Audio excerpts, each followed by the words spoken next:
நோன்பு காலங்களில் சாய்ந்தமருது பிரதேசத்தில் தயிர் உற்பத்தி செய்து விற்பனை செய்தல் தொடர்பில் தொடர்ச்சியாக கிடைத்த முறைப்பாடுகளின் அடிப்படையில் தயிர் உற்பத்தி செய்து விற்பனை செய்யும் இடங்கள் பரிசோதனைக்கு உட்படுத்தப்பட்டன.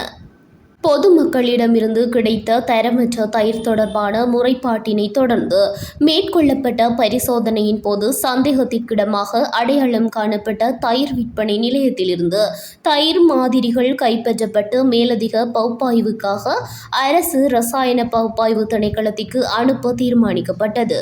மேலும் தயிர் உற்பத்தி செய்யப்பட்ட வெளிப்பிரதேச நிறுவனங்களின் சுகாதார நிலைமைகளை பரிசோதிப்பதற்காக அந்தந்த பிரதேச சுகாதார வைத்திய அதிகாரி காரியாலயங்களுடன் தொடர்பு கொண்டு தேவையான நடவடிக்கை எடுக்குமாறு அறிவிக்கப்பட்டது.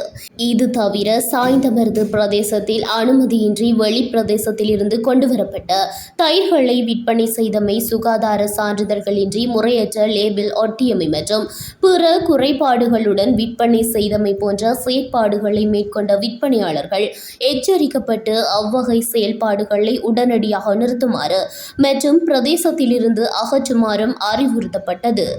மேற்குறித்த பரிசோதனை நடவடிக்கையானது கல்முனை பிராந்திய சுகாதார சேவைகள் பணிப்பாளர் வைத்தியர் கலாநிதி ஷகீலா இஷத்தின் பணிப்புரைக்கமைய சாய்ந்தமருது சுகாதார வைத்திய அதிகாரி வைத்தியர் ஜே மதன் தலைமையில் சாய்ந்தமருது சுகாதார வைத்திய அதிகாரி காரியாலய பொது சுகாதார பரிசோதகர்கள் மற்றும் டெங்கு கட்டுப்பாட்டு உத்தியோகத்தர்கள், அலுவலக உத்தியோகத்தர்கள் ஆகியோர் பங்கேற்றிருந்தமை குறிப்பிடத்தக்கது.